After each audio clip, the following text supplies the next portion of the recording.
Hai guys, welcome back to Gampang Aja Online Course. Di video kali ini, gue bakal bahas materi mengenai persamaan dasar akuntansi. Nah, langsung aja kita ke materi pembahasannya. Nah, untuk formula atau rumus lah istilahnya ya, persamaan dasar akuntansi adalah aset sama dengan liabilities ditambah equity. Nah, jadi total dari penjumlahan liabilities ditambah equity itu harus equal atau sama dengan aset ya. Nah, equity itu bisa kalian dapat dari share capital ordinary kalian tambah dengan return earnings. Lalu kalau misalkan kalian nanya nih, return earning diperolehnya dari mana? Dari revenue kalian kurang sama expense atau beban, kalian kurang sama dividen kalau misalkan dia corporate, atau kalian kurang sama withdrawals kalau misalkan dia partnership. Oke, bedanya itu adalah kalau corporate itu company ya, atau perusahaan. Jadi kepemilikannya itu lebih dari dua orang lah, biasanya bahkan puluhan atau ratusan. Tapi kalau misalkan withdrawal itu dia partnership ya. Jadi dia itu lebih dari satu orang. Nah, contohnya ya, ada Alex dan Bagas. Mereka mau buat usaha baru di BSD, yaitu sebuah barbershop.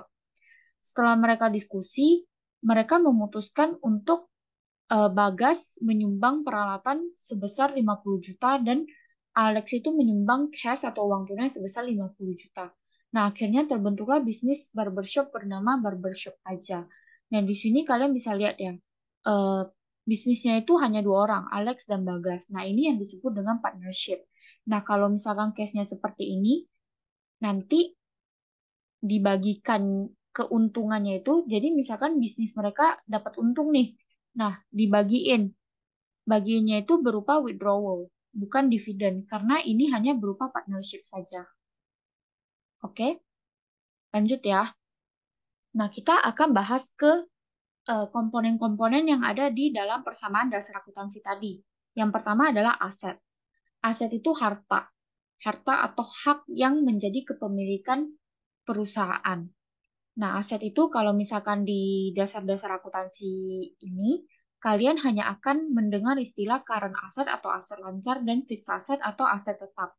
Tapi kalau misalkan kalian udah di intermediate accounting atau akuntansi keuangan menengah ya, itu kalian akan dapat istilah-istilah aset yang lebih banyak lagi.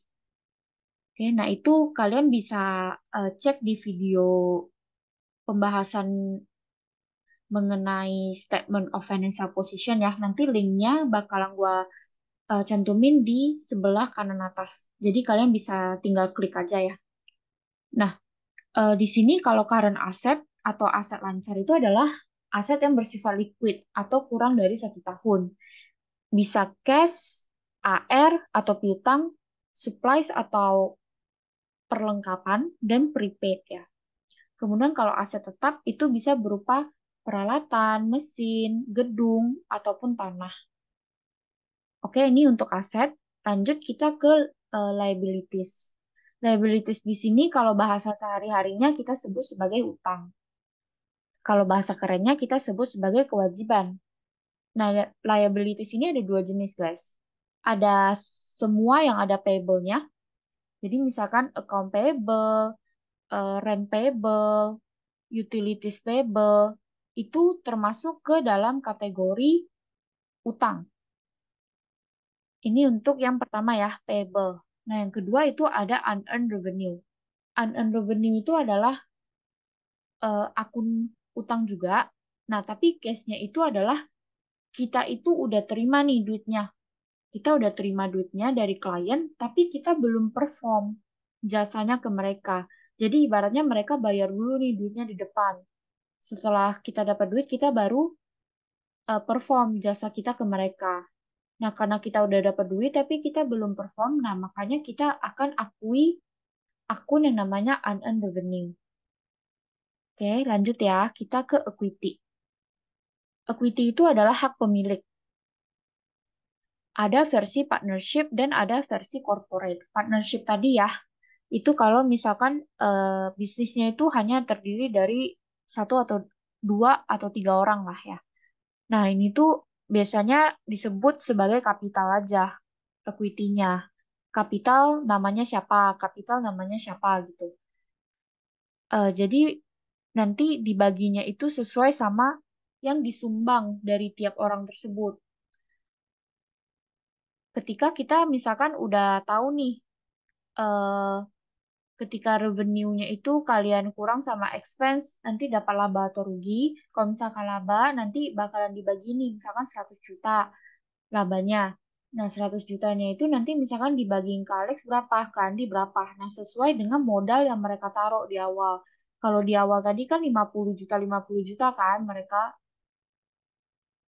taruh modal awalnya. Nah, berarti nanti di akhir tahun kalau misalkan ada untung 100 juta, ya dibaginya itu 50% gitu. Tapi beda kalau misalkan tadi 60 juta, 40 juta ya berarti baginya itu 60-40% gitu ya.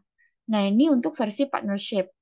Kemudian ada versi corporate atau perusahaan. Kalau versi corporate, equity-nya itu ada share capital atau modal awal yang disetor dan return earning atau laba yang ditahan. Laba ditahan ini tuh maksudnya laba yang timbul karena ada kegiatan operasional perusahaan.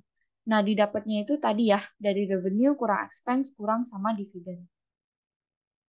Next, equity itu dipengaruhi oleh 3 hal ya. Yang pertama adalah revenue, kedua expense, yang ketiga ini, withdrawal atau dividen. Withdrawal tadi kalau partnership, dividen itu tadi kalau misalkan dia company. Nah, ini hal-hal yang mempengaruhi ekuitas ya.